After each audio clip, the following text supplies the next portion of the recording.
صحیح بخاری میں ایک حدیث آتی ہے، حدثنا صدقۃ بن الفضل اخبرنا الولید عن الاوزاعی قال حدثني عمیر بن ہانئ قال حدثني جنادۃ بن ابی امیۃ حدثني عبادۃ بن الصامت عن النبی صلی اللہ علیہ وسلم قال من تعار من اللیل فقال لا الہ الا اللہ وحدہ لا شریک له له الملک وله الحمد وهو على كل شيء قدير الحمد لله وسبحان الله ولا إله إلا الله والله أكبر ولا حول ولا قوة إلا بالله ثم قال اللهم اغفر لي أو دعا استجيب له فإن تودأ وصلى قبلت صلاته۔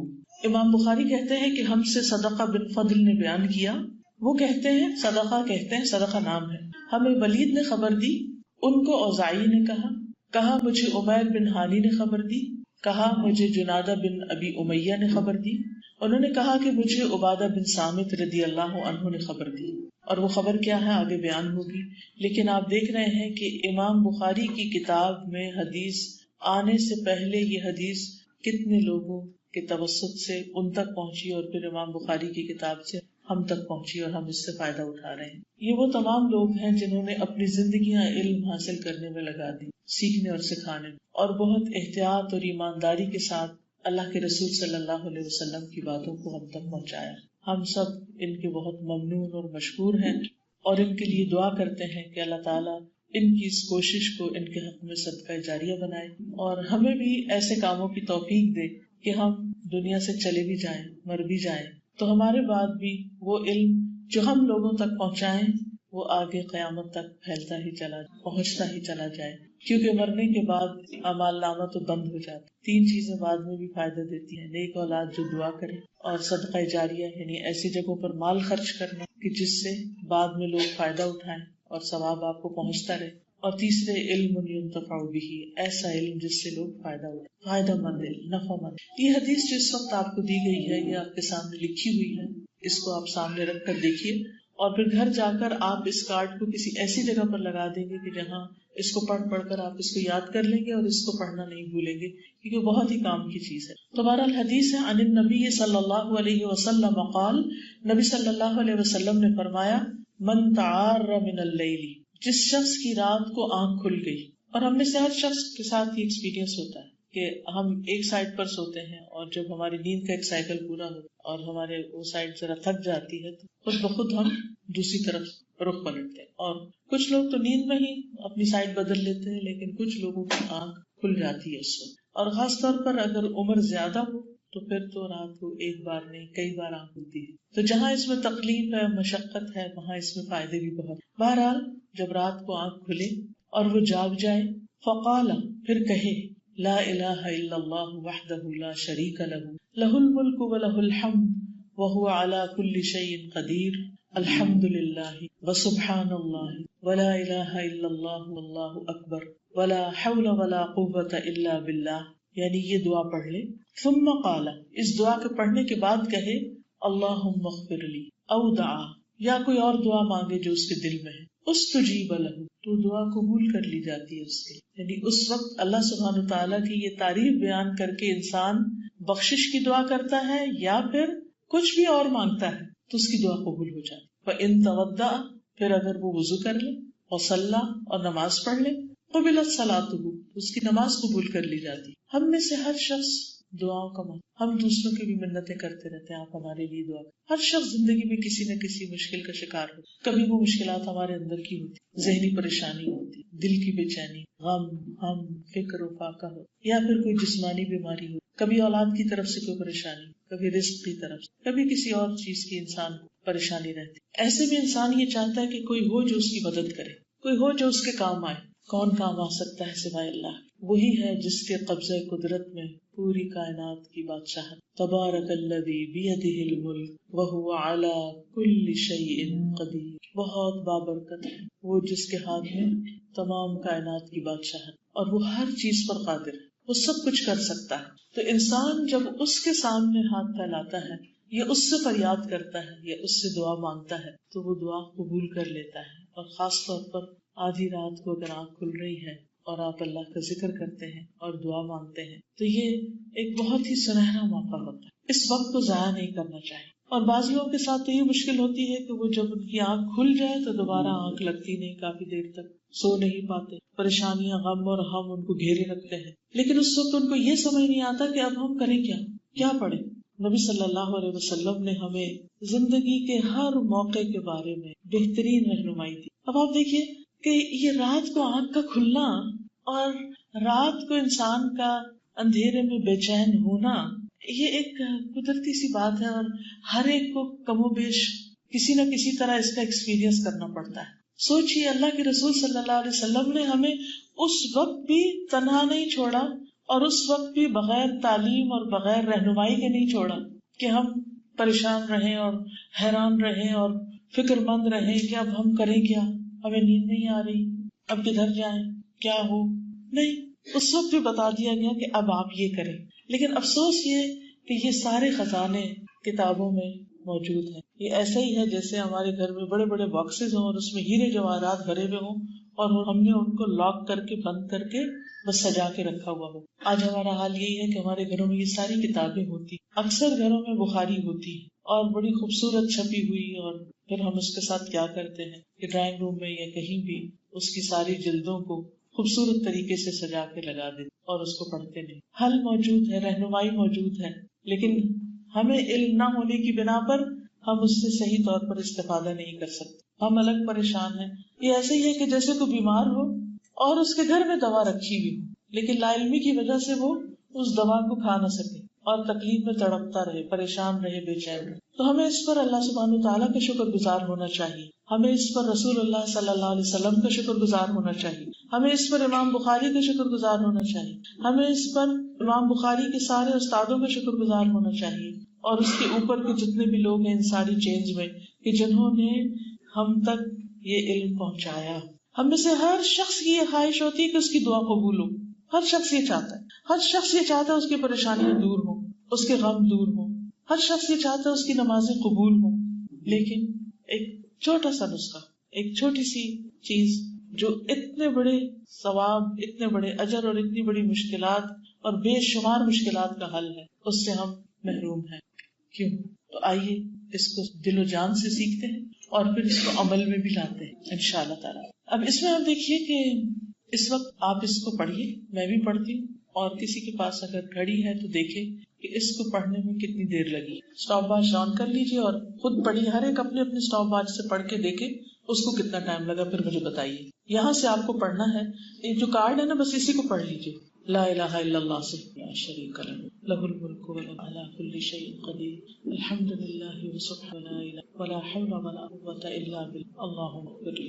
جی اللہم اغفر لی تک 17 seconds, 18 second, 12 seconds, 14 seconds, 15 second. اب آپ دیکھیے میکسیمم بھی ہے، چلیے 20 سیکنڈ لگائیں. 20 second is 1/3 of a minute, ایک منٹ کا تیسرا حصہ.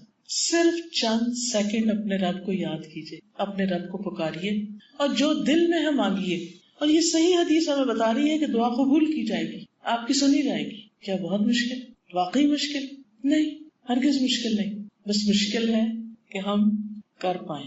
بات ساری ہم پر ہے کہ ہم کیا کرتے ہیں. ہمارے کتنے ہی مسائل ہوتے ہیں جو سال ہر سال سے اٹکے ہوئے ہوتے ہیں اور ہم پریشان رہتے ہیں کہ اب اس کا کریں کیا، اور سر پکڑ کے بیٹھ جاتے ہیں کہ میرے پاس اس مسئلے کا حل کوئی نہیں. کوئی بھی ایسی چیز، دن کو کچھ بھی پیش آیا اسی وقت نیت کر لیں. رات کو اگر میری آنکھ کھلی، میں نے آج یہ دعا کرنی، آج میں نے یہ دعا کرنی، آج یہ مسئلہ پیش آیا، آج اس کی دعا کرنی. اور جب آپ اپنے معاملات اللہ سبحانہ تعالیٰ کے حوالے کر دیتے ہیں، اس کے سپرد کر دیتے ہیں، تو وہ ٹیک کیئر کرتا ہے. پھر آپ کے بوجھ ہٹ جاتے ہیں، بوجھ ختم ہو جاتے ہیں اور آپ ریلیکس ہو جاتے ہیں. اور اس طرح آپ کو نفس مطمئنہ حاصل ہو جاتا ہے، آپ پرسکون ہو جاتے ہیں. کیونکہ کائنات کی بادشاہت ہمارے ہاتھ میں نہیں، ہم کسی چیز پر قدرت نہیں رکھتے. انسانوں کے پاس کچھ نہیں، فرشتوں کے پاس کچھ نہیں، بزرگوں اور نیک صالحین کے پاس کچھ نہیں. سب کچھ اللہ کے پاس ہے. سب کچھ صرف وہی کر سکتا ہے، وہی کرے گا تو مسئلہ حل ہوگا، اس کے باہر کوئی بھی نہیں کر سکتا. تو بیسیکلی یہ کلمہ توحید ہے، لا الہ الا اللہ وحدہ لا شریک لہ لہ الملک ولہ الحمد وہو علی کل شیء قدیر الحمد للہ وسبحان اللہ ولا الہ الا اللہ واللہ اکبر ولا حول ولا قوة الا باللہ اللہم اغفر لی. اور اللہم اغفر لی کا مطلب ہے اللہ مجھے بخش دے، کیونکہ ہمارے ہی گناہ ہمارے راستے کی رکاوٹ بنے ہوئے ہوتے ہیں. اور جب ہم اللہ سے بخشش مانگ لیتے ہیں وَمَن يَغْفِرُ الذُّنُوبَ إِلَّا اللَّهُ، اور اللہ کی سوا بخش بھی کون سکتا ہے. اور جب وہ ہمیں معاف کر دیتا ہے تو ہماری رکاوٹیں ہٹ جاتی ہیں، ہمارے مسئلے حل ہونے لگتے ہیں، ہماری دعائیں قبول ہونے لگتی ہیں. رزق کا معاملہ ہو، اولاد کا معاملہ ہو، دنیاوی خوشحالی کا معاملہ ہو. تو سورۃ نوح میں کیا آتا ہے استغفار کے بارے میں؟ فَقُلْتُ اسْتَغْفِرُوا رَبَّكُمْ إِنَّهُ كَانَ غَفَّارًا يُرْسِلِ السَّمَاءَ عَلَيْكُمْ مِدْرَارًا وَيُمْدِدْكُمْ بِأَمْوَالٍ وَبَنِينَ وَيَجْعَلْ لَكُمْ جَنَّاتٍ وَيَجْعَلْ لَكُمْ أَنْهَارًا مَا لَكُمْ لَا تَرْجُونَ لِلَّهِ وَقَارًا. میں نے کہا اپنے رب سے استغفار کرو. فَقُلْتُ اسْتَغْفِرُوا رَبَّكُمْ إِنَّهُ كَانَ غَفَّارًا، بے شک وہ بہت زیادہ بخشش کرنے والا ہے. يُرْسِلِ السَّمَاءَ عَلَيْكُمْ مِدْرَارًا، تم پر آسمان بھیجے گا، یعنی بارشیں برستے بادل آئیں گے، خوب بارشیں برسیں گی. وَيُمْدِدْكُمْ بِأَمْوَالٍ، تمہیں مالوں سے مدد دے گا، مالوں سے، صرف مال نہیں، مالوں سے. يُمْدِدْكُمْ بِأَمْوَالٍ وَبَنِينَ، اور بیٹوں سے. نہیں ہے تو عطا کرے گا، ہے تو مددگار بنا دے گا ان کو، اگر نافرمان ہے تو فرما بردار ہو جائیں گی. وَيَجْعَلْ لَكُمْ جَنَّاتٍ، تمہارے لیے باغ پیدا کرے گا. وَيَجْعَلْ لَكُمْ أَنْهَارًا، تمہارے لیے نہریں بہا دے گا. مَا لَكُمْ لَا تَرْجُونَ لِلَّهِ، کیا ہے تمہیں کہ تم اللہ کے لیے کوئی وقار نہیں رکھتے، یعنی اللہ تعالیٰ کو وہ امپورٹنس نہیں دیتے جو کہ تمہیں دینی چاہیے. تو آپ دیکھیے کہ اللہ سبحانہ وتعالیٰ کس طرح ہماری مشکلات آسان کرتے ہیں. ہم سوتے ہیں وہ جاگتا ہے. لا تأخذہ سنۃ ولا نوم، اس کو نہ نیند آتی ہے اور نہ اونگ آتی ہے. ہمارے آس پاس سب سو رہے ہوتے ہیں، وہ نہیں سوتے. ہم مدد میں کسی انسان کو پکاریں گے تو اس وقت وہ تو بےچارہ خود مدد کا محتاج ہو، وہ اپنے مسائل کا شکار ہو. رب کے دینے میں کوئی کمی نہیں، اس کے دونوں ہاتھ بھرے ہوئے ہیں، اور جب سے کائنات بنی ہے وہ خرچ کر رہا ہے، اور پھر بھی کچھ کمی نہیں ہوئی، وہ دیتا ہی چلا جا رہا ہے. ہم مانگنے والے نہیں، ہمیں مانگنا نہیں آتا، ہم مانگتے نہیں، یقین سے نہیں مانگتے، پورے اطمینان سے نہیں مانگتے. تو مانگنا سیکھیں. دعا میں ایک دفعہ کہلوا دیتی ہوں تاکہ پروننسیشن آپ کا ٹھیک ہو جائے، اور سب مل کے بھی پڑھ لیتے ہیں، اور پھر اس کے بعد انشاءاللہ مزید تھوڑی سی اس کی وضاحت کروں گی. لا الہ الا اللہ وحدہ لا شریک لہ لہ الملک ولہ الحمد وهو على كل شيء قدير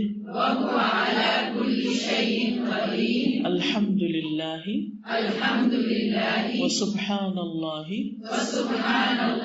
ولا إله إلا الله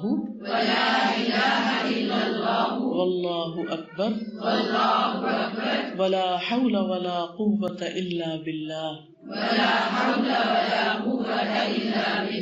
اللہم اغفر لی. اس میں آپ دیکھیے کہ کتنے کلمات ہیں. ایک ہے لا الہ الا اللہ، اس کا ترجمہ کیا ہے؟ اللہ کے سوا کوئی معبود نہیں. وحدہ، وہ اکیلا ہے. لا شریک لہ، اس کا کوئی شریک نہیں. لہ الملک، بادشاہی اسی کی ہے. ولہ الحمد، اور سب تعریف اسی کے لیے ہے. وَهُوَ عَلَى كُلِّ شَيْءٍ قَدِيرٌ، اور وہ ہر چیز پر کامل قدرت رکھتا ہے. الحمدللہ، سب تعریف اللہ ہی کے لیے ہے. وَسُبْحَانَ اللَّهِ، اور اللہ پاک ہے. وَلَا إِلَٰهَ إِلَّا اللَّهُ، اور اللہ کے سوا کوئی معبود نہیں. وَاللَّهُ أَكْبَرُ، اور اللہ سب سے بڑا ہے. وَلَا حَوْلَ وَلَا قُوَّةَ إِلَّا بِاللَّهِ، اور اللہ کی مدد کے بغیر نہ برائی سے بچنے کی ہمت ہے، نہ نیکی کرنے کی طاقت. حول اور قوت ایک ہی چیز ہے، ملتے جلتے الفاظ ہیں. تو ایک میں برائی سے بچنے کی طاقت اور ایک نیکی کرنے کی طاقت نہیں، مگر اللہ ہی کی مدد کے ساتھ. اللہم اغفر لی، اے اللہ مجھے بخش دے. اب آپ دیکھیے کہ یہ کلمہ تو سب کو آتا ہے، لا الہ الا اللہ وحدہ لا شریک لہ، بچپن سے سکھا دیتے ہیں.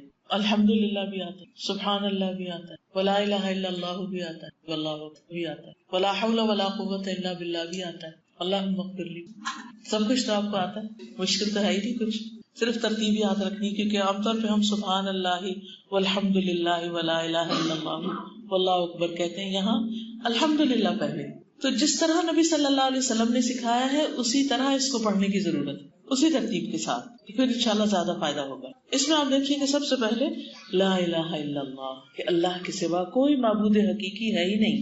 وہی عبادت کے لائق ہے. اب دیکھیے کہ اللہ سبحانہ تعالیٰ کو سب سے زیادہ جو چیز ناپسند ہے وہ شرک ہے، کہ اس کے ساتھ کسی کو شریک ٹھہرایا جائے، اور سب سے زیادہ جو چیز اس کو محبوب ہے وہ توحید ہے، کہ اس کو ایک قرار دیا جائے کہ وہ ایک ہے، لا الہ الا اللہ. اور الہ کا مطلب کیا ہے؟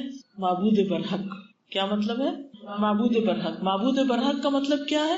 حقیقی معبود، جس کا حق ہے کہ وہ معبود بنے، باقی سب جھوٹے ہیں. اصل معبود وہی ہے، عبادت کے لائق وہی ہے. اور پھر اس کی مزید تاکید ہے وحدہ. پہلے ہم نے کہہ دیا لا الہ الا اللہ، لیکن پھر مزید تاکید وحدہ لا شریک لہ. پھر شرک کی نفی بھی کی، شریک ہے ہی کوئی نہیں. تو آپ دیکھیے کہ جب کسی بات کو اثبات اور نفی میں کیا جاتا ہے، اس کا مطلب کیا ہے کہ ایک دفعہ افرمیشن اور دوسری دفعہ اس کے اپوزٹ کی نیگیشن کی جاتی ہے تو بات پکی مضبوط ہوتی ہے. اس کی کوئی مثال جیسے قل هو اللہ احد اللہ الصمد لم یلد ولم یولد ولم یکن لہ کفوا احد. کیا کہا گیا؟ قل هو اللہ احد. دوسری آیت میں اللہ الصمد، اور پھر لم یلد ولم یولد ولم یکن لہ کفوا احد. آخری دو میں کیا ہے؟ لم. لم لم کا کیا مطلب ہوتا ہے؟ نہیں، نو نو. ٹھیک ہے، تو اس بات اور نفی. مثلا آپ کہتے ہیں نا میں نے پانی پیا اور کچھ بوتل میں چھوڑا ہی نہیں. اگر آپ صرف یہ کہ میں نے پانی پی لیا تو یہ بھی بات ہے، لیکن آپ کہتے ہیں میں نے اس میں سے کچھ چھوڑا ہی نہیں، تو یہ بات زیادہ تاکید والی بات ہے. تو یہاں لا الہ الا اللہ وحدہ ایک بات، اور پھر لا شریک لہ مزید اس کی تاکید. دیکھیے بہت سے لوگ اللہ سبحانہ وتعالیٰ کو بڑا مانتے ہیں، الہ مانتے ہیں کہ وہی بڑا ہے، وہی معبود ہے. آپ دیکھیے کہ تمام مذاہب میں اللہ سبحانہ وتعالیٰ کو مختلف ناموں سے جو وہ اپنے اپنے طریقے سے پکارتے ہیں، لیکن اس کو بڑا مانتے ہیں. ایون مشرکین مکہ جب ان سے کہا جاتا تھا کہ آسمان و زمین کو کس نے پیدا کیا اور مختلف اللہ سبحانہ وتعالیٰ کے جو کام ہے، یہ صفات ہے، ان کے بارے میں پوچھا جاتا تو اس کو مانتے تھے کہ سب کچھ اللہ نے بنایا. وہ نہیں کہتے تھے بتوں نے بنایا، لیکن ساتھ کیا کرتے تھے؟ صرف ایک نہیں مانتے تھے، ساتھ اوروں میں شریک کر دیتے تھے. تو ان کا سب سے بڑا قصور یہی تھا کہ انہوں نے اللہ کو تو مانا مگر ایک نہیں مانا. تو یہ بہت امپورٹنٹ ہے کہ اللہ سبحانہ وتعالیٰ کو معبود مانا جائے، لیکن ایک مانا جائے اور اس کے ساتھ کسی کو شریک نہ کیا جائے کہ کوئی اور شریک ہے ہی نہیں.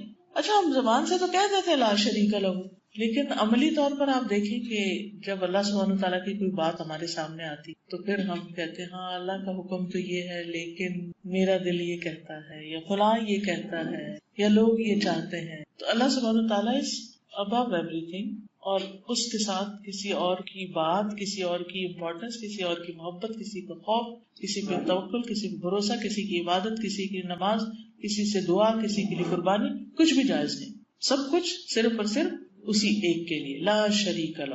اسے کسی مددگار کی ضرورت نہیں، یعنی وہی ہمارا معبود، ہم صرف اس کی عبادت کریں. ایاک نعبد و ایاک نستعین، صرف تیری ہم عبادت کریں، صرف تجھ سے ہم مدد چاہتے ہیں. ٹھیک ہے. لہ الملک و لہ الحمد، اسی کی ہے بادشاہت اور اسی کی ہے تعریف. یعنی سب بادشاہوں کا بادشاہ وہ ہے، پوری کائنات کی بادشاہت اس کے ہاتھ میں ہے، اور وہی ہے جس کی ہر حال میں تعریف ہونی چاہیے. اچھا جب ہمیں کوئی نعمت ملتی ہے اس وقت ہم پھر بھی تعریف کر لیتے ہیں، الحمدللہ کہتے ہیں، لیکن جب کوئی تکلیف پہنچتی ہے تو اس وقت ہم کیا کہتے ہیں؟ اس وقت ہم الحمدللہ کہنا بھول جاتے ہیں. ایک ہوتا ہے عام لوگوں کا شکر، الحمدللہ کلمہ شکر بھی ہے نا. ایک عام لوگوں کا شکر ہوتا ہے جو نعمت ملنے پہ بس کرتے ہیں، اور ایک خاص لوگوں کا شکر ہوتا ہے کہ جو تکلیف آنے پر بھی شکر ادا کرتے ہیں. وہ کیوں تکلیف آنے پہ شکر؟ ہاں وہ اس لیے کہ اللہ کا شکر ہے کہ اس سے بڑی تکلیف نہیں آئی، اور یہ بھی سوچتے ہیں کہ اس تکلیف کے ذریعے اللہ سبحانہ تعالیٰ مجھے کسی اور بڑی تکلیف سے بچا رہا ہے کہ میں پہلے سے ہوشیار ہو جاؤں. بعض اوقات کسی کے سر میں درد ہوتی ہے تو وہ اصل میں سر میں نہیں ہوتی، وہ پرابلم کہیں اور ہوتا ہے. آپ گولی کھاتے ہیں آرام نہیں آتا، آپ چائے پیتے ہیں آرام نہیں آتا، آپ کو اور ٹوٹکے کرتے ہیں آرام نہیں آتا، تو پھر آپ کو کہاں جانا پڑتا ہے؟ ڈاکٹر کے پاس. تو ڈاکٹر ایسا تو نہیں کرتا کہ آپ کو بس سنے کہ ہاں سر درد ہے تو ٹائلینول لکھ کے دے دے، اچھا جاؤ یہ کھا لو. نہیں، آپ کہتے ہیں یہ سب کچھ میں کر چکی ہوں، میرے سر میں درد ہے. پھر وہ آپ کو ٹیسٹ کرانے بھیجتے ہیں، اور جب ٹیسٹ ہوتے ہیں تو پتا چلتا ہے کہ مسئلہ تو کچھ اور گڑبڑ تھا. اب بتائیے اگر یہ سر درد نہ ہوتا تو وہ بڑے مسئلے کا تو نہ پتا چلتا کہ وہ بڑی بیماری اندر چھپی ہوئی تھی، وہ تو اس درد کے ذریعے ہی سامنے آئی. تو بہت سی چیزیں جو ہمیں زندگی میں بہت تکلیف دہ لگتی ہیں، ناپسند ہوتی ہیں، نفس کے خلاف ہوتی ہیں، سخت ناگوار ہوتی ہیں، لیکن اللہ سبحانہ وتعالیٰ ان کے ذریعے ہمیں کسی بڑی مشکل سے بچانا چاہتے ہیں، ان کے ذریعے ہمیں کچھ سکھانا چاہتے ہیں، ان کے ذریعے ہمیں اپنا قرب عطا کرنا چاہتے ہیں۔ عام حالات میں ہم کیسی دعائیں مانگتے ہیں اور تکلیف کے وقت کیسی مانگتے ہیں؟ عام حالات میں کتنا اللہ کو یاد کرتے ہیں جب خوشحالی ہو، اور تکلیف کے وقت کتنا یاد کرتے ہیں، اور پھر بہت سی چیزیں نکھر کے کھل کے سامنے آ جاتی ہیں جو عام حالات میں نہیں آتی۔ نہ صرف یہ کہ لوگ کھل کے سامنے آ جاتے ہیں، ہمارا اپنا آپ بھی ہم پہ کھل جاتا ہے کہ ہم کتنے پانی میں، ہم کتنے صابر ہیں، ہم کتنے شاکر ہیں، ہماری ایمان کا لیول کیا ہے، ہم اللہ کی رضا پہ کتنے راضی ہیں، ہم اس کی تقدیر پہ کتنے راضی ہیں۔ ہم ویسے تو کہتے ہیں نا تقدیر کو بھی مانتے ہیں، ایمان کا حصہ ہے، ایک پلر ہے ایمان کا، لیکن وہ تقدیر جب ہم پہ نافذ ہوتی ہے تو پھر ہمارا حال کیا ہوتا ہے۔ کتنی چیزیں ہوتی ہیں نا زندگی میں، کچھ ایسے فیصلے ہوتے ہیں، کچھ ایسی سچویشن ہوتی ہیں بڑی ہی ناگوار ہوتی ہے، لیکن پھر ہم سوچ کے صبر کر لیتے ہیں، اسی تقدیر میں لکھا تھا نا۔ کوئی شخص حادثے میں چلا جاتا ہے، مال کا نقصان ہو جاتا ہے، کچھ بھی ہوتا ہے، کیا چیز مومن کو صبر دیتی کہ یہ تقدیر میں تھا، اللہ کا فیصلہ ہے، اور اللہ کا کوئی فیصلہ غلط نہیں ہے، اللہ کا کوئی فیصلہ ظلم پر مبنی نہیں ہے، اللہ سبحانہ وتعالیٰ کا ہر فیصلہ ہمارے حق میں خیر ہی کا فیصلہ ہے۔ ہم اپنے لیے عافیت مانگتے رہیں، لیکن جب کوئی چیز ہمیں ناگوار ہو تو اس پر صبر و شکر بھی کریں، وَلَهُ الْحَمْدُ۔ اب آپ دیکھیں آپ کا دل دکھی ہے، رات کو آپ سوئے ہوئے ہیں، آپ کی نیند کھل گئی اور آپ کو نیند نہیں آ رہی، اور آپ کہتے ہیں لَهُ الْمُلْكُ وَلَهُ الْحَمْدُ، ساری بادشاہت تو اسی کی ہے اور ساری تعریف بھی اسی کے لیے ہے، اور اس حال میں بھی آپ اللہ کی تعریف کر رہے ہیں، تکلیف میں بھی، بے چینی اور پریشانی میں بھی۔ کیا وہ سن نہیں رہا؟ وہ سن رہا ہے، وہ دیکھ رہا ہے۔ کیا ایسے بندے سے اللہ راضی نہیں ہوگا کہ جو تکلیف میں بھی اللہ کی تعریف کرتا ہے اور اللہ کا شکر ادا کرتا ہے؟ تو آپ دیکھیے کہ پورے شعور سے پھر رات کو پڑھیے، لَهُ الْمُلْكُ وَلَهُ الْحَمْدُ وَهُوَ عَلَى كُلِّ شَيْءٍ قَدِيرٌ، اور وہ ہر چیز پر قادر ہے، یعنی اسے کوئی چیز عاجز کر ہی نہیں سکتی، کوئی اس کا ہاتھ نہیں پکڑ سکتا کہ آپ فلاں کو اتنا نہیں دیں گے۔ دنیا میں تو ایسا ہوتا ہے نا کہ ایک شخص کو ڈیسائیڈ کرتا ہے کسی کے ساتھ کوئی خیر کرنے کا، اگر وہ شیئر کر لے کسی سے، مشورہ ہی کر لے تو اسے روک دیتے، نہ یہ نہ کرنا۔ اللہ کو تو کوئی نہیں روک سکتا، خوب قدرت رکھتا، پورا کنٹرول، اور کوئی چیز اس کی قدرت سے باہر نہیں۔ کوئی کہے کہ بھئی یہ تو نعوذ باللہ اللہ کے بس کی بات نہیں، اس کے لیے کچھ بھی مشکل نہیں، کچھ بھی مشکل نہیں۔ اس کے بعد ہم الحمدللہ پھر کہتے ہیں، یہ سب تعریف اللہ کے لیے، اور سبحان اللہ، اور اللہ پاک ہے۔ اب اس میں بھی آپ دیکھیے الحمدللہ کیا ہے کہ یہاں ہم اس بات کر رہے ہیں کہ تعریف اللہ کے لیے، یعنی سارے اچھے اچھے نام، اچھی اچھی صفات سب اللہ کے لیے، اور سبحان اللہ، اللہ تعالیٰ ہر طرح کی ناقص صفات سے پاک ہے، کہیں کوئی کمی نہیں، کوئی ڈیفیکٹ نہیں اس کی کسی صفت میں، اس کے کسی کام میں، اس کے کسی فعل میں، اس کی ذات میں، اور باقی ساری مخلوق کمی سے بھری ہوئی ہے، کمی سے پاک ہو ہی نہیں سکی۔ کتنا بھی کوئی بڑا ہو، نیک ہو، طاقتور ہو، ہر ایک کمزور ہے، لیکن اللہ کے یہاں کوئی کمزوری نہیں۔ سب سے بڑی بات ہے کہ آیت الکرسی میں جیسے لا تأخذہ سنۃ ولا نوم، نہ اسے نیند آتی ہے نہ اونگ آتی ہے۔ کس کے پاس ہو سکتا ہے اتنا بڑا کنٹرول کہ جو نیند اور اونگ سے پاک؟ تو یہ بھی دراصل اللہ تعالیٰ کی تعریف ہے، یعنی ایک تعریف ہم یوں کرتے ہیں الحمدللہ کہہ کے، اور ایک تعریف ہم یوں کرتے ہیں سبحان اللہ کہہ کے، کہ اللہ تعالیٰ ہر عیب سے، ہر نقص سے پاک ہے، اس میں کوئی نقص نہیں۔ ہمیں کتنی قوت دیتی ہے نا یہ بات کہ جس رب سے ہم وابستہ ہیں، جس رب کے آگے ہم ہاتھ پھیلائے ہوئے، جس رب کے آگے ہم سجدہ کر رہے ہیں، وہ ہر نقص سے پاک ہے۔ پھر لا الہ الا اللہ واللہ اکبر۔ لا الہ الا اللہ کیا ہے؟ کلمہ توحید ہے، کلمہ اخلاص ہے، اور ولا حول ولا قوت الا باللہ، نہیں کوئی طاقت اور قوت مگر اللہ کے ساتھ، یعنی انسان قوت اور طاقت سے بری ہے، انسان کے پاس کوئی طاقت نہیں، کتنا بھی کوئی طاقتور ہو وہ اللہ کے آگے کچھ بھی طاقتور نہیں۔ دنیا میں لوگوں کو اپنی طاقت پر بڑا زوم ہوتا ہے اور بڑا فخر ہوتا ہے، غرور ہوتا ہے، کسی کو مال کی طاقت کا غرور ہے تو کسی کو کسی اور چیز کے اوپر غرور ہے، لیکن یہ سب کچھ فانی ہے، کامل ہے ہی نہیں، باقی ہے ہی نہیں۔ لیکن ہمارے پاس جو بھی طاقت اور قوت ہے، جتنی بھی ہے، بولنے کی ہے، دیکھنے کی ہے، سننے کی ہے، کرنے کی ہے، بھاگنے کی ہے، دوڑنے کی، یہ ساری کی ساری صرف اللہ کی توفیق سے ہے۔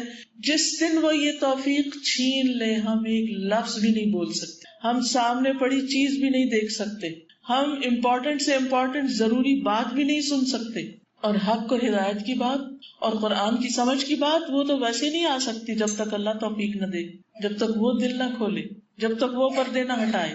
تو ہم جو کچھ کر رہے ہیں، چاہے ہم نماز پڑھیں، چاہے ہم یہ قرآن پڑھ رہے ہیں یا پڑھا رہے ہیں، یا آج یہاں مل کے بیٹھے ہیں یا یہاں پہنچے ہیں اور یہ باتیں کر رہے ہیں، یہ صرف اور صرف اللہ کی توفیق سے ہوا ہے. ہمارے اندر کوئی طاقت نہیں، ہمارے بس کچھ نہیں تھا کہ ہم یہاں آ بیٹھتے. یہ سارے مواقع، یہ ساری اپرچونٹیز صرف اسی کی دی ہوئی ہیں. تو ہمارا کسی بھی چیز پہ جو کنٹرول ہے، کہیں تک بھی ہماری ریچ اور پہنچ ہے، ہم جو کچھ بھی کر رہے ہیں یہ صرف اللہ ہی کی قدرت اور اللہ ہی کی طاقت سے ہمیں ملا ہے. ہمارا اپنا پرسنل ذاتی کچھ بھی نہیں ہے. اور پھر یہ سب کچھ پھر اس کے ارادے اور مشیت پر ہے. وہ جس کو جتنی چاہے توفیق دے دے، جتنی چاہے ہمت دے دے، اور جس کو نہیں چاہتا نہ دے. آپ دیکھیے کہ اگر آپ کو رات کو اٹھ کر اللہ کے حضور کھڑے ہونے کی توفیق ہے، یقین مانیے صرف اللہ ہی کی مدد سے ہے. اور کتنے ہی لوگ تمنا کرتے رہ جاتے ہیں کہ اللہ ہم اٹھ سکتے، اور آپ دیکھے راتیں کتنی لمبی ہوگی. 12 گھنٹے کی تو رات ہو گئی، 7 بجے سورج نکل رہا ہے، 7 بجے غروب ہو رہا ہے. 12 گھنٹے میں بھی اگر ہماری نیند پوری ہو کر ہم اللہ کے حضور نہیں کھڑے ہو سکتے تو توفیق ہی نہیں ہے نا. اسی لیے تو نہیں ہو سکتا. وہ توفیق دے دے تو نہیں مشکل، لیکن اس سے مانگے، ہم بھی تو کچھ دلچسپی ظاہر کریں، ہم بھی تو کچھ ہاتھ پھیلائیں کہ اللہ ہمیں کچھ کرنے کی توفیق دے. اسی طرح بعض اوقات ہم اللہ کے گھر میں بھی پہنچ جاتے ہیں، مکہ میں بھی ہوتے ہیں، طواف کر رہے ہوتے ہیں، اس کے گھر میں بیٹھے ہوتے ہیں، دعاؤں کی ذکر کی توفیق نہیں ہوتی، دنیا کی باتیں کر رہے ہوتے ہیں ادھر ادھر. اللہ کے گھر جا رہے، تلبیہ پڑھنے کی توفیق نہیں، اور ادھر ادھر کی کھا رہے پی رہے. تو اگر ہم کوئی عبادت بھی کر پائیں، ذکر کر پائیں، دعا کر پائیں، تلاوت کر پائیں، نماز پڑھ پائیں، صدقہ کر پائیں، حج و عمرہ کر پائیں، کسی انسان کی کوئی خدمت عیادت کر پائیں، یہ صرف اور صرف اللہ کی توفیق سے ہوتا ہے. اور اس پر پھر کیا کرنا چاہیے جب ہمیں وہ مل جائے؟ یہ بھی ایک رزق ہے، یہ بھی رزق ہے جو وہ دیتا ہے. اور خوش قسمت ہے جن کو یہ رزق ملتا ہے کہ اس کے بعد پھر وہ اللہ کی طرف رجوع کر لیتے ہیں، اللہ کے بن جاتے ہیں. وہ اپنے روزمرہ کے سارے کاموں میں سے وقت نکال لیتے ہیں اللہ کی عبادت کے لیے، اللہ کے دین کی خدمت کے لیے. مثلا آپ ماشاءاللہ یہاں پر آتی ہیں، آپ کے گھر پہلے بھی چل رہے تھے، اب بھی چل رہے ہیں، تو یہ توفیق اللہ ہی نے دی کہ آپ یہاں بیٹھ کے قرآن پڑھیں. اور وہی توفیق دیتا ہے کہ ہم اس سے آگے بڑھیں. اور پھر جب وہ توفیق دے دیتا ہے تو پھر بڑے بڑے کام آسان ہو جاتے ہیں، بڑے بڑے سفر آسان ہو جاتے ہیں، بڑے بڑے مشکل فیصلے آسان ہو جاتے ہیں، کیونکہ اللہ کروا رہا ہوتا ہے نا. پھر انسان بہت کچھ کر کے بھی نہیں تھکتا، ورنہ تو فارغ بیٹھ کے بھی تھکا ہوا ہوتا ہے. تو ولا حول ولا قوت الا باللہ. اور اس پر کتنا شکر ادا کریں کہ وہ کوئی بھی نیکی کرنے کی توفیق دے. اور اس کے بعد ثم قال اللہم اغفر لی، اللہ تو مجھے بخش دے، اللہ تو مجھے بخش دے. اور جب انسان بخشش مانگتا ہے تو یہ کوئی معمولی بات نہیں مانگتا، یہ اپنے عجز کا بھی اظہار کرتا ہے. اللہ میں کمزور ہوں، مجھ سے گناہ ہو جاتے ہیں، مجھ سے غلطیاں ہو جاتی. اور پھر وہ اپنے اس بوجھ کو ہٹانا بھی چاہتا ہے کہ اللہ یہ گناہ ہٹ جائے مجھ سے، جنہوں نے مجھے غمزدہ کیا ہوا ہے.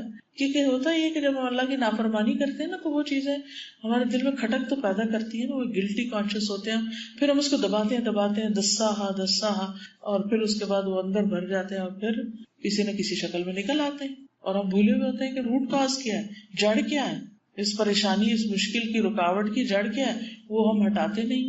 تو استغفار جو ہے ساری رکاوٹوں کو دور کرتا ہے. اور پھر اتنی ساری اللہ کی حمد و ثنا کرنے کے بعد جب رات کے اندھیروں میں تنہا آپ اللہ کو پکارتے، اللہ مجھے بخش دے، اللہ مجھے معاف، تو آپ دیکھیے کہ پھر اللہ تعالیٰ آپ کی دعا فوراً قبول کر لیتا ہے. اور ویسے بھی جب کوئی شخص اللہ کی حمد و ثنا کے بعد، درود کے بعد دعا کرتا ہے تو دعا قبول ہوتی ہے. اور حدیث کے آخری حصے میں کیا ہے کہ اگر وہ کھڑا ہوتا ہے، وضو کرتا ہے، نماز پڑھتا ہے اللہ کی توفیق سے تو نماز قبول ہو جاتی ہے. اور رات کو نماز پڑھنا اور اللہ کی حمد و ثنا کرنا یہ اللہ کے بندوں کی صفات میں سے ہے. سورۃ السجدہ میں آتا ہے انما یؤمن بآیاتنا، بلا شبہ ہماری آیتوں پر ایمان لاتے ہیں، الذین وہ لوگ اذا ذکروا بہا کہ جب وہ ان آیات کے ساتھ نصیحت کیے جاتے ہیں، خروا سجدا سجدے میں گر پڑتے ہیں، جھک جاتے ہیں، قبول کر لیتے ہیں.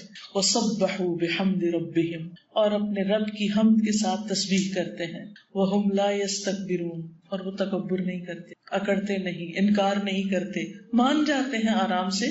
اللہ کا حکم ہے آمنا وصدقنا سمعنا وأطعنا تتجافى جنوبهم عن المضاجع يدعون ربهم خوفا وطمعا ومما رزقناهم ينفقون. ان کے پہلو بستروں سے جدا رہتے ہیں، وہ اپنے رب کو ڈرتے ہوئے اور امید رکھتے ہوئے پکارتے ہیں، اور ہم نے انہیں جو کچھ دیا ہے اس میں سے خرچ کرتے ہیں. یہ ہیں وہ لوگ جو ہماری آیات پر ایمان رکھتے ہیں. یہ ہے ایمان لانے کا مطلب. قرآن پر ایمان کا مطلب یہ ہے کہ پھر ان کے عمل میں تبدیلی آتی، اللہ کی محبت ان کو بستروں سے اٹھا دیتی ہے. آپ دیکھیے، اگر آپ رات کو کتنی بھی گہری نیند سوئے ہوں، اگر کوئی ایسا شخص آ کے آپ کا دروازہ کھٹکھٹا دے جو آپ کو بہت ہی عزیز ہے، تو آپ کیا کریں گے؟ سائڈ بدل کے سو جائیں گے، اچھل کے اٹھیں، جلدی سے دروازہ کھولیں. محبت نے اٹھایا نا.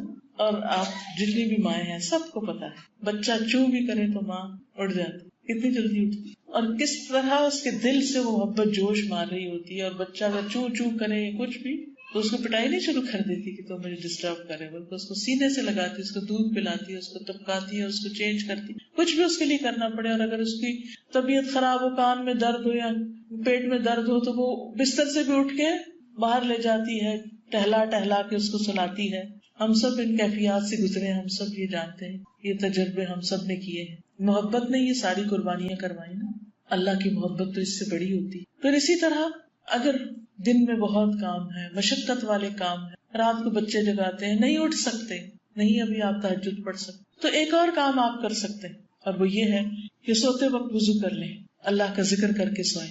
تو ایسا شخص جو وضو سے سوتا ہے، اللہ کے ذکر کے ساتھ سوتا ہے. رات سونے کی جو دعائیں آداب ہیں، کتاب بھی ہے اور ایپ بھی ہے، آپ اپنے فون میں بھی ڈال سکتے ہیں. بیڈ پہ لیٹے ہوئے اپلیکیشن کو کھول کے آپ وہ دعائیں دیکھ کے بھی پڑھ سکتے ہیں. اب تو کچھ مشکل ہی نہیں رہی. الحمدللہ اس دور میں اللہ نے ہمیں پیدا کیا جب ہر چیز ہماری جسٹ کلک اوے، کہ بس کلک کرنے کی دیر ہے، وہ سب کچھ سامنے آ جاتا. مگر سستی بھی اتنی زیادہ ہو گئی. بہرحال اللہ اس سے دور کرے. تو رات کو ذکر کر کے سوتے ہیں. حدیث میں آتا ہے پھر رات کے کسی حصے میں اٹھ کر اللہ سے دنیا اور آخرت کی خیر و بھلائی کا سوال کرتا ہے تو اللہ تعالیٰ اسے ضرور دیتا ہے. یعنی آپ نہیں بھی تہجد کے لیے اٹھے، نہیں بھی بستر سے اٹھے، بستر پر لیٹے ہوئے ہیں اور آپ دعا کر رہے ہیں، بس شرط یہ ہے وضو سے سوئیں، رات کے اذکار پڑھ کے سوئیں، پھر بھی دعائیں قبول ہوں گی. اب آپ دیکھیے کہ مشکلات کا حل، ہر مسئلے کا حل تو آپ کو اللہ سبحانہ وتعالیٰ نے دے ہی دیا ہے. اب ہم نہ عمل کریں تو اور بات ہے. ایک شخص بیمار بھی ہو، ہائے ہائے بھی کرے اور دوا نہ کھائے تو پھر قصور کس کا؟ اس کا اپنا ہی ہے. اسی طرح ایک اور حدیث میں آتا ہے، ابو ہریرہ رضی اللہ عنہ کی روایت ہے، نبی صلی اللہ علیہ وسلم نے فرمایا، جس نے طہارت کی حالت میں رات گزاری تو اس کے بستر میں ایک فرشتہ رات گزارتا ہے. رات کی کسی گھڑی میں جب بھی وہ کروٹ بدلتا ہے تو فرشتہ کہتا ہے اللہ اپنے اس بندے کو معاف کر دے، اس نے طہارت کی حالت میں رات گزاری. یعنی آپ باوضو سوئے، پھر وضو چلا بھی گیا، لیکن ابتدا جس چیز سے ہوئی اس کو کنسیڈر کیا جائے گا. اور پھر انسان جب اٹھتا ہے صبح تو اس کے اٹھنے میں بھی آسانی. شیطان تو سوتے ہوئے 3 گرہیں لگاتا ہے، لیکن جب انسان اللہ کا ذکر کرتا ہے تو ایک گرہ کھل جاتی، وضو کرتا ہے تو دوسری، اور نماز پڑھ لیتا ہے تو ساری گرہیں کھل جاتی ہیں، اور صبح کو حشاش بشاش خوش مزاج اٹھتا ہے. ورنہ نفس کی خباثت اور سستی کے ساتھ صبح کرتا ہے، اور صبح کا بابرکت وقت ضائع کر دیتا ہے، اور پھر سارا دن کاموں میں، دنیا کے شغل میں لگا رہتا ہے، اور کام ختم ہونے کا نام نہیں لیتے، اور یوں زندگی انسان کماتا چلا جاتا ہے. اللہ نے ہماری صبح میں برکت رکھی. تو جو شخص صبح تہجد کے لیے نہیں بھی اٹھا، فجر کے لیے اٹھ گیا، تو اس کی صبح بھی بہت بخیر ہوگی انشاءاللہ، اور وہ اپنے ارلی مارننگ میں بہت سے اہم کام نپٹا لے گا. اور بھی کوئی دل میں دعا ہے تو وہ بھی مانگ سکتے ہیں. ٹھیک ہے نا. اصل میں ہمارا اس بات پہ یقین ہونا چاہیے کہ اگر اللہ سبحانہ و تعالیٰ کسی خیر و بھلائی کے پہنچانے کا ہمیں ارادہ کر لے، کوئی اس کو نہیں روک سکتا، اور اگر وہ کوئی تکلیف پہنچائے تو اسے دور بھی کوئی نہیں کر سکتا. سورۃ الانعام آیت 17 میں آتا ہے وَإِن يَمْسَسْكَ اللَّهُ بِضُرٍّ فَلَا كَاشِفَ لَهُ إِلَّا هُوَ وَإِن يَمْسَسْكَ بِخَيْرٍ فَهُوَ عَلَى كُلِّ شَيْءٍ قَدِيرٌ. اگر اللہ تجھے کوئی تکلیف پہنچائے تو اس کے سوا اسے کوئی دور کرنے والا نہیں، اور اگر وہ تجھے کوئی بھلائی پہنچائے تو وہ ہر چیز پر پوری طرح قادر ہے. اور یہ جو کلمہ ہے سبحان اللہ والحمد للہ ولا الہ الا اللہ واللہ اکبر الگ سے بھی یہ پڑھا جائے، یعنی رات کے علاوہ دن میں بھی آپ پڑھتے ہیں تو اس کی بڑی فضیلت ہے۔ انس رضی اللہ عنہ کہتے ہیں کہ ایک بدو نبی صلی اللہ علیہ وسلم کے پاس آیا اور کہا کہ اے اللہ کے رسول صلی اللہ علیہ وسلم مجھے کسی بہترین چیز کی تعلیم دیجیے، کوئی اچھی سی چیز بتائی، جیسے ہم ایک دوسرے سے کہتے ہیں کوئی اچھی سی بات بتائیں۔ نبی صلی اللہ علیہ وسلم نے اس کا ہاتھ پکڑا اور فرمایا اس طرح کہا کرو سبحان اللہ والحمد للہ ولا الہ الا اللہ واللہ اکبر۔ تو بدو نے ان 4 چیزوں کو اپنی انگلیوں پہ گنا، سبحان اللہ کیسے، اس طرح سبحان اللہ والحمد للہ ولا الہ الا اللہ واللہ اکبر، اور چل دیا۔ ابھی جا رہا تھا، کچھ سوچنے کے بعد پھر آ گیا۔ نبی صلی اللہ علیہ وسلم مسکرا دیے اور فرمایا خستہ حال بدو کچھ سوچنے لگ گئے، پھر سوچ میں پڑ گئے۔ اس نے کہا ہے اللہ کے رسول سبحان اللہ والحمد للہ ولا الہ الا اللہ واللہ اکبر، یہ تو سارے تعریفی کلمات ہیں اللہ تعالیٰ کے لیے، میرے لیے کیا ہے؟ میں تو اپنے لیے کچھ مانگا تھا۔ آپ نے فرمایا اے اعرابی جب تم سبحان اللہ کہو گے تو اللہ تعالیٰ کہے گا تم نے سچ کہا، صدقت۔ جب تم الحمدللہ کہو گے تو اللہ تعالیٰ کہے گا تم نے سچ کہا۔ جب تم لا الہ الا اللہ کہو گے تو اللہ تعالیٰ کہے گا تم نے سچ کہا۔ جب تم اللہ اکبر کہو گے تو اللہ تعالیٰ کہے گا تم نے سچ کہا۔ اور جب تم اللہم اغفر لی کہو گے تو اللہ تعالیٰ کہے گا میں نے بخش دیا۔ تو اس سے پتہ یہ چلتا ہے کہ استغفار پڑھنے سے پہلے اللہ کی تعریف کر لی جائے کہ سبحان اللہ والحمد للہ ولا الہ الا اللہ اللہم۔ دن کو بھی پڑھ سکتے آپ، کیونکہ آپ نے بدو کو یہ رات کو پڑھنے کے لیے نہیں کہا تھا، جب بھی پڑھے، رات پڑھے دن پڑھے۔ پھر فرمایا جب تم اللہم ارحمنی کہو گے تو اللہ تعالیٰ کہے گا میں نے رحم کر دیا۔ جب تم اللہم ارزقنی کہو گے تو اللہ تعالیٰ کہے گا میں نے رزق دینے کا فیصلہ کر دیا۔ بدو نے یہ 7 چیزیں اپنے ہاتھ پہ گنی اور چل دیا، بس ٹھیک ہے کام ہو گیا، رزق کا مسئلہ بھی حل، رحم بھی ہو گیا اور بخشش بھی ہو گئی۔ تو آپ یہ بھی کر سکتے ہیں کہ کہیں لکھ کے سبحان اللہ والحمد للہ ولا الہ الا اللہ واللہ اکبر اللہم اغفر لی اللہم ارحمنی اللہم ارزقنی، 3 چیزیں ساتھ ڈال یہ دن میں پڑھ سکتے ہیں۔ اور یہ کلمات جو ہے نا سبحان اللہ والحمد للہ، یہ میزان پر بہت باری ہیں۔ حضرت ابو سلمہ رضی اللہ عنہ جو حضور صلی اللہ علیہ وسلم کے غلام تھے، ان سے روایت ہے کہ رسول اللہ صلی اللہ علیہ وسلم نے فرمایا بخ بخ واہ واہ، اپنے ہاتھ سے 5 کا اشارہ کیا۔ کیا کیا؟ 5 کا اشارہ کیا اور فرمایا واہ واہ، یہ میزان میں کتنے بھاری ہیں۔ یہ سکھانے کا طریقہ تھا آپ کا، یعنی آپ دیکھیے ایک ہی ایک انسان ویسے کہے یہ 5 چیزیں پڑھے، اور ایک یہ ہے کہ ہاتھ سے 5 انگلیوں کا اشارہ بھی اور ساتھ کا واہ واہ، یہ کتنی اچھی چیزیں، یہ کتنے اچھے کلمات ہیں، یہ میزان میں کتنے بھاری ہوں گے۔ سبحان اللہ والحمد للہ ولا الہ الا اللہ واللہ اکبر۔ اور 5ویں چیز، کسی کا فوت ہونے والا نیک بیٹا کہ اس کا باپ اللہ تعالیٰ سے ثواب کی امید رکھ کر صبر کرے، یعنی اس کا بھی میزان میں بہت بھاری اجر۔ اچھا ہم یہ پڑھتے ہیں نا کہ اچھا نیک اولاد ہو اور پھر وہ اس کے لیے دعا کری، تو ہم کہتے ہیں کتنا خوش قسمت ہے وہ، تو اس کے لیے دعائیں ہوں گی، تو ہمارے لیے کیا ہے، ہمارا تو بیٹا ہی نہیں، یا ہماری اولاد ہی نہیں، یا بیٹا تھا تو فوت ہو گیا۔ کئی دفعہ ایسے جوان بچے فوت ہو جاتے ہیں، تو آپ دیکھیے کہ وہ بھی میزان میں بہت بھاری نیکی ہے کہ انسان اگر کسی چیز سے محروم ہے اور اس پر انسان صبر کرے اور شکوے شکایتیں نہ کرے اور ہر وقت اپنے غم کا رونا نہ روئے، اللہ کا اس پر بھی شکر ادا کرے۔ پھر یہ گناہوں کو جھاڑنے والے کلمات ہیں۔ ترمذی کی روایت ہے، انس رضی اللہ عنہ کہتے ہیں کہ رسول اللہ صلی اللہ علیہ وسلم ایک ایسے درخت کے پاس سے گزرے جس کے پتے سوکھ چکے تھے، آپ نے اس پر لاٹھی ماری تو اس کے پتے جھڑنے لگے، آپ نے فرمایا الحمدللہ وسبحان اللہ ولا الہ الا اللہ واللہ اکبر سے اسی طرح گناہ جھڑتے ہیں جس طرح اس درخت کے پتے جھڑتے۔ یہی باقیات الصالحات بھی ہیں، قرآن مجید میں آتا ہے نا المال والبنون زینت الحیات الدنیا والباقیات الصالحات خیر عند ربک ثوابا وخیر عملا۔ مال اور بیٹے دنیا کی زندگی کی رونق ہے، مل جائے تو ٹھیک، دنیا میں رونق ہو جاتی، نہیں تو اس سے بہتر بھی ایک اور چیز ہے، وہ ہے جو ہمیشہ باقی رہے گی۔ مال بھی جانے والا، مال کا لفظی مطلب ہوتا ہے مالا یمیل، اسے کا مطلب ڈلنا، ڈلنے ہی والی چیز ہے، جانے ہی والی چیز ہے، رکنے والی چیز نہیں۔ اگر آپ روک کے بھی رکھیں ڈیویلیویشن ہو جاتی۔ تو پھر ابو ہریرہ کہتے ہیں، صحیح ترغیب و ترہیب کی روایت ہے کہ رسول اللہ صلی اللہ علیہ وسلم نے فرمایا اپنا بچاؤ حاصل کر لو۔ صحابہ نے کہا اللہ کے رسول کیا دشمن آ گیا؟ آپ نے فرمایا نہیں، لیکن تمہارا بچاؤ جہنم سے۔ سبحان اللہ والحمد للہ ولا الہ الا اللہ واللہ اکبر پڑھو، کیونکہ یہ کلمات قیامت کے دن آگے آ کر پیچھے آ کر تمہارا بچاؤ کریں گے، یہی کلمات باقیات صالحات ہیں، باقیات صالحات. اور اس میں جو جملہ آتا ہے ولا حول ولا قوت الا باللہ، یہ تو جنت کا خزانہ ہے. اگر ہمیں کوئی دنیا کے خزانے کے بارے میں بتائے تو ہم کیا کریں گے؟ اگر کوئی کہے کہ فلاں جگہ پر جاؤ اور وہاں ایک خزانہ دفن ہے، کوئی پیچھے رہے گا؟ نہیں رہے گا. اور یہ جنت کا خزانہ ہے، کوئی معمولی چیز نہیں ہے، بہت بڑی چیز ہے. آپ صلی اللہ علیہ وسلم نے عبداللہ بن قیس سے کہا کہو لا حول ولا قوت الا باللہ، کیونکہ یہ جنت کے خزانوں میں سے ایک خزانہ ہے. جب کوئی انسان یہ کلمہ کہتا ہے تو اللہ بندے کو اپنی سپردگی میں لے لیتا ہے. ابو ہریرہ کہتے ہیں ایک مرتبہ نبی صلی اللہ علیہ وسلم نے فرمایا کیا میں تمہیں جنت کے خزانوں میں سے کسی خزانے کا نہ بتاؤں؟ میں نے کہا کیوں نہیں؟ کہا لا حول ولا قوت الا باللہ. ابو ہریرہ کہتے ہیں میں سمجھتا ہوں کہ آپ نے یہ بھی فرمایا اس پر اللہ عز و جل فرماتا ہے میرے بندے نے سر تسلیم خم کر دیا اور خود کو سپرد کر دیا. یعنی جیسے انسان پڑھتا ہے نا کہ سبحان اللہ، تو اللہ تعالیٰ کیا فرماتے اس نے سچ کہا، الحمدللہ سچ کہا.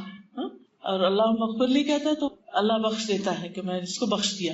تو یہاں پر جب لا حول ولا قوت الا باللہ انسان کہتے ہیں تو اللہ تعالیٰ فرماتے اس بندے نے اپنے آپ کو میرے حوالے کر دیا. یعنی ایک توکل ہے، اللہ پہ بھروسہ ہے.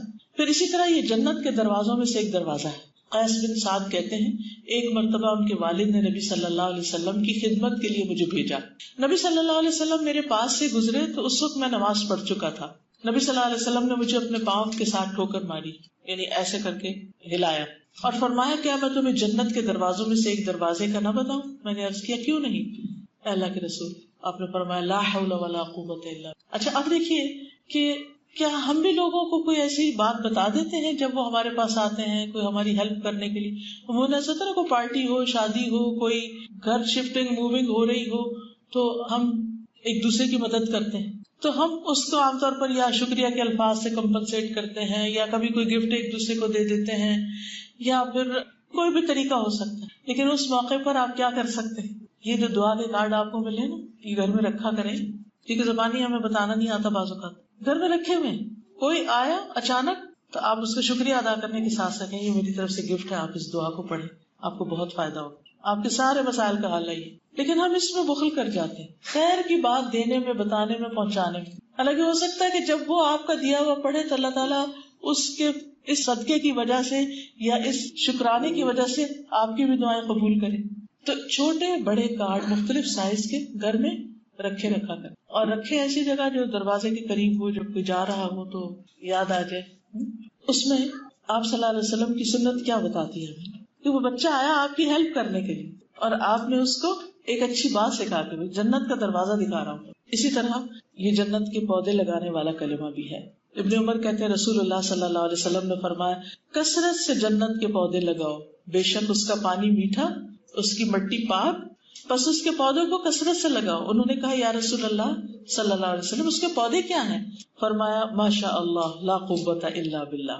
اور اس کلمے کو بھی کثرت سے پڑھنا چاہیے، ہو سکے تو ایک تسبیح دن میں کر لیں. ابو ذر کہتے ہیں کہ مجھے میرے خلیل نے 7 چیزوں کا حکم دیا، 7 چیزوں کی وصیت کی. نمبر 1 کہ میں مساکین سے محبت کروں، مسکینوں سے، ٹوٹے دل والوں سے، دکھی لوگوں سے. عام طور پر کیا ہوتا ہے جو ایسے لوگ ہوتے ہیں سب ان سے بھاگتے ہیں، یہ کچھ مانگ نہ بیٹھے، یہ ہمارا سر کھائے گا، یہ اپنے قصے سنائے گا، یہ میرے سامنے روئے دھوئے گا، بہتر ہے اس کو اوائڈ کرو، بھاگ نکلو. تو آپ نے دیکھا ہوگا کہ جو لوگ بےچارے دکھی ہوتے ہیں کچھ ان کی بات بھی نہیں سنتا، یہ ہر شخص مصروف ہے، بھاگ رہا ہے. تو کبھی بیٹھ جایا کریں، اچھا سنائیں، بتائیں کیا کہتی. اگر اس وقت ٹائم نہیں، کیونکہ بعض اوقات آپ نے بچوں کو اسکول سے لینا ہے، ادھر بھاگنا، اپنا کوئی فرصت کا ٹائم بتا دیں، آپ اس وقت مجھے کال کر لیں، آپ اس وقت مجھے مل لیں اور بیٹھ کے اس کی سن لیں. فرمایا کہ میں مساکین سے محبت کروں اور ان کے قریب رہوں، کیونکہ جب ٹوٹے دل والوں کے پاس انسان بیٹھتا ہے نا تو انسان کا دل نرم رہتا ہے. ورنہ اگر ہر وقت انسان ایسے لوگوں سے ملے جو غافل ہے تو پھر کیا ہوتا ہے، انسان خود بھی غافل ہو جاتا ہے. دوسری جو نصیحت کی وہ کیا تھی، اپنے سے نیچے والے کو دیکھوں، اوپر والے کو نہ دیکھوں. تیسری میں صلہ رحمی کروں، اگرچہ کوئی مجھ سے رشتہ توڑے، کوئی نہیں مجھ سے ملتا نہ صحیح. اور یہ کہ میں لا حول ولا قوت الا باللہ کی کثرت کر دوں اور حق بات کہوں خواہ تلخی کیوں نہ ہو. اور یہ کہ میں اللہ کے بارے میں کسی ملامت کرنے والے کی ملامت کی پرواہ نہ کروں. یعنی جب اللہ کے دین پر عمل کی بات آئے، آپ حجاب لے اور لوگ باتیں شروع کر دیں، آپ انٹرسٹ لینا چھوڑیں اور لوگ باتیں کرنا شروع کر دیں، تو ملامت کرنے والے کی ملامت کی پرواہ نہ کریں، ورنہ آپ اللہ کے راستے پہ نہیں چل سکتے. اور یہ کہ میں لوگوں سے کچھ نہ مانگوں، لوگوں کے آگے ہاتھ نہ پھیلاؤں. تو بہرحال یہ حدیث ہمیں بہت کچھ سکھاتی ہے، اور اس میں خاص طور پر رات کو اٹھنے کی فضیلت بھی ہے، کیونکہ رات کا اٹھنا جو ہے اللہ کے قرب کا ذریعہ ہے، برائیوں کے کفارے اور گناہوں سے رکاوٹ کا ذریعہ ہے۔ فرض نماز کے بعد سب سے فضیلت والی نماز ہے۔ جب لوگ سو رہے ہوں اور تم نماز پڑھ رہے ہو تو نبی صلی اللہ علیہ وسلم نے عبداللہ بن سلام کو کہا تھا نا، افش السلام اطب الکلام وصل الارحام وقم باللیل والناس نیام تدخل الجنۃ بالسلام۔ سلام پھیلاؤ، اچھی گفتگو کرو، صلہ رحمی کرو، لوگ جب سو رہے ہو تم نماز پڑھو، سلامتی سے جنت میں داخل ہو جاؤ۔ اور آخری چیز، یہ جو کلمہ ہے نا، لا الہ الا اللہ وحدہ لا شریک لہ لہ الملک و لہ الحمد وہو علی کل شیء قدیر، اس کو مختلف جگہ پر اور بھی پڑھنے کی فضیلت ہے۔ یعنی یہ جو دعا آپ کو ٹوٹل دی گئی ہے، اس میں کئی کلمات کا یہ مجموعہ ہے، یہ بہت سی چیزوں کا پورا ایک گلدستہ ہے۔ تو اس میں دعا جہاں سے شروع ہو رہی ہے، لا الہ الا اللہ وحدہ لا شریک لہ، تو اس کو کثرت سے پڑھنے کی بہت فضیلت ہے۔ عرفہ کے دن رسول اللہ صلی اللہ علیہ وسلم بکثرت یہ دعا پڑھتے تھے، اور اس میں ان لفظوں کا اضافہ بیدہ الخیر، کہ ہر طرح کی خیر اس کے ہاتھ میں۔ جو شخص ایک دفعہ اس کو پڑھتا ہے، لا الہ الا اللہ وحدہ لا شریک لہ لہ الملک و لہ الحمد وہو علی کل شیء قدیر، تو مسند احمد کی روایت کے مطابق یہ ایک غلام آزاد کرنے کے برابر۔ ہم میں سے کس کے پاس اتنا مال کہ اتنا صدقہ کرے؟ تو یہ کلمات جو ہیں، الکلمۃ الطیبۃ صدقہ، یہ کلمات صدقہ بھی بن جاتے ہیں۔ 10 بار پڑھنے کا مزید اجر ہے۔ جو 10 بار پڑھے تو اللہ تعالیٰ اس کے لیے 10 نیکیاں لکھے گا، 10 برائیاں معاف کر دے گا، 10 درجے بلند کر دے گا، اور 10 غلاموں کو آزاد کرنے کے برابر ثواب ہوگا۔ اگر صبح کے وقت پڑھے، شام تک حفاظت ہوگی، اور اس دن اس آدمی کا کوئی عمل اس عمل پہ غالب نہیں آ سکے گا۔ اگر شام کو پڑھے تو یہی اجر ہے۔ تو عادت بنا لے، فجر کی نماز کے بعد اور مغرب کی نماز کے بعد اس کو پڑھ لیں، کیونکہ خاص طور پر مغرب کی نماز کے بعد پڑھنے کا اجر بھی بہت ہے، اور اس میں خصوصاً جو حفاظت کا ہے کہ اللہ تعالیٰ اس کی حفاظت کے لیے اسلحہ بردار فرشتے مقرر کر دیں گے جو صبح تک اس کی شیطان سے حفاظت کریں گے، اور اللہ تعالیٰ اس کی وجہ سے اس کے لیے 10 رحمتیں واجب کرنے والی نیکیاں لکھ دے گا، اور 10 برباد کرنے والے گناہ معاف کر دیے جائیں گے، اور 10 مومن غلام آزاد کرنے کے برابر ثواب عطا کیا جائے گا۔ ویسے تو آپ کسی بھی وقت پڑھ سکتے ہیں، لیکن یہ 2 اوقات اگر پڑھیں گے تو حفاظت ہوگی۔ اور اسی طرح اگر کوئی شخص مہینے میں مثلاً 1 دفعہ یہ پڑھ لے کہ لا الہ الا اللہ وحدہ لا شریک